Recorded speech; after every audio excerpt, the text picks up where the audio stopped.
আসসালামু আলাইকুম। হাসান খালেদ, সভাপতি, বাংলাদেশ তৃণমূল পার্টি, আপনাদের সাথে। দর্শক শ্রোতা,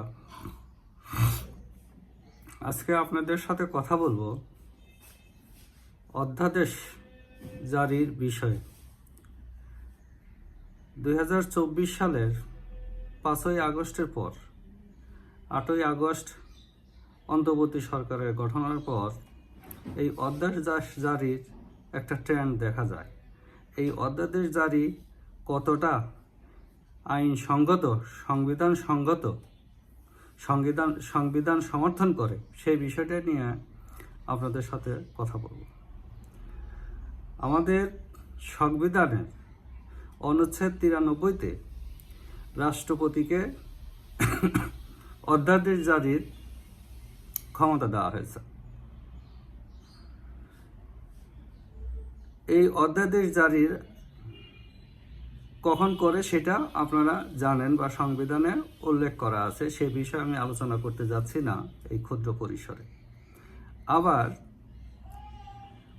সংবিধানের 48 অনুচ্ছেদের 3 দফায় রাষ্ট্রপতির কর্মপরিধি সুনির্দিষ্ট করে দেওয়া আছে। এখন এই দফায় কি আছে? এই দফায় বলা হয়েছে, সংবিধানের 56 অনুচ্ছেদের 3 দফায় বর্ণিত বা অনুসারে রাষ্ট্রপতি প্রধানমন্ত্রী নিয়োগ এবং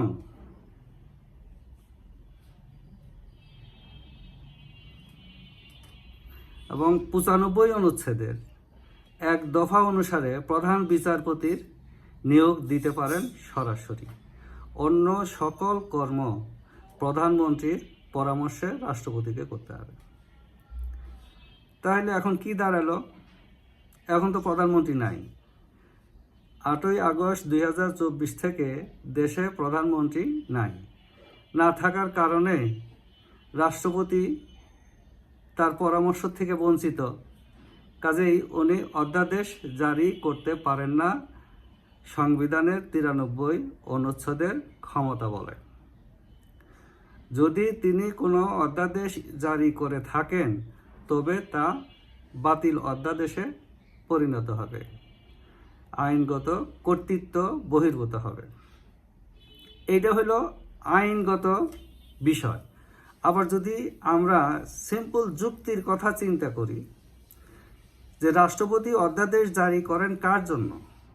তার নিজের জন্য নাকি প্রধানমন্ত্রীর জন্য, নির্বাহী বিভাগের প্রধান, তার কার্য সম্পাদনের জন্য? তাহলে এটা তো পরিষ্কার, রাষ্ট্রপতি নিজের জন্য কোনো অধ্যাদেশ জারি করেন না। যখন সংসদ থাকে না, ওই সময়ে যদি প্রধানমন্ত্রী নির্বাহী ক্ষমতা প্রয়োগ করতে গিয়ে কোনো বিধানের দরকার হয়, সেক্ষেত্রেই রাষ্ট্রপতি প্রধানমন্ত্রীর জন্য এরূপ অধ্যাদেশ জারি করে থাকেন। তো এই টোটাল বিষয়টা হইল, প্রধানমন্ত্রীর ইচ্ছায় রাষ্ট্রপতি অধ্যাদেশ জারি করেন। প্রধানমন্ত্রী যদি ইচ্ছা ব্যক্ত না করেন, তাহলে রাষ্ট্রপতি কিন্তু জানতেও পারবেন না এই অধ্যাদেশের বিষয়। মানে এটা হইল, অধ্যাদেশ হইল অন ডিমান্ড একটা বিষয়। এই ডিমান্ডটা করেন প্রধানমন্ত্রী, কারণ প্রধানমন্ত্রীর বিধানের দরকার হয়। আর রাষ্ট্রপতি বিধান তো নির্ধারণ করাই আছে সংবিধানে। তো কাজেই এই যে অধ্যাদেশগুলো জারি হচ্ছে, এগুলো হইল সব বাতিল অধ্যাদেশ। এখন রাষ্ট্রপতি এভাবে অধ্যাদেশ কেন জারি করছেন? তিনি কি দায় মুক্তি পাবেন? এই যে অধ্যাদেশ জারি করতেছেন প্রধানমন্ত্রীর অনুপস্থিতিতে, তিনি কি দায় মুক্তি পাবেন? এখন এই বিষয়ে দেখেন, আমরা একটু কথা বলি। আমরা 77 সালে গণভোটে দেখেছি, প্রধান সামরিক আইন প্রশাসক দেখেছি, তারা অনেক কাজ করছেন। 5ম সংশোধনীর মাধ্যমে এগুলো সংবিধানে যুক্ত করা হয়েছিল, কিন্তু পরবর্তী সময়ে এই 5ম সংশোধনী কিন্তু আর টিকে নাই, সব বাতিল হয়ে গেছে। তো জনস্বার্থে যে সমস্ত অর্থগুলো ব্যয় হয়েছে সেগুলো রেখে উচ্চ আদালত সব বাতিল করে দিয়েছে, যে এই ঘটনা আইন বহির্ভূত সম্পূর্ণ। কারণ এই সমস্ত কোনো ঘটনা সংবিধানে নাই। সামরিক আইন বলতে কোনো আইন সংবিধানে নাই। তো এই যেহেতু একটা অবৈধ কর্তৃপক্ষ যদি কোনো আইন করার চেষ্টা করে, সেটা তো বাতিল আইন হয়ে যাবে বা বাতিল অধ্যাদেশ হয়ে যাবে, বাতিল বিধান হয়ে যাবে।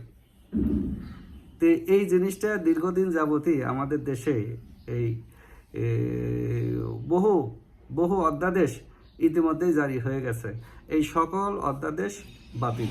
এখন চিন্তা হয়েছে যে রাষ্ট্রপতি এই সমস্ত অধ্যাদেশ জারির কারণে এই সংবিধানের অনুচ্ছেদের 51 অনুযায়ী তাকে যে দায় মুক্তি দেওয়া হয়েছে, তিনি সেই দায় মুক্তি সুরক্ষা পাবেন কিনা, এখন এটাই চিন্তার বিষয়। দর্শক শ্রোতা, কাজেই আমরা সবাই এই বাতিল অধ্যাদেশকে না বলি, জাতিকে সুরক্ষিত রাখি। যে যেখানে থাকি সুস্থ থাকি, নিরাপদ থাকি। ধন্যবাদ সবাইকে।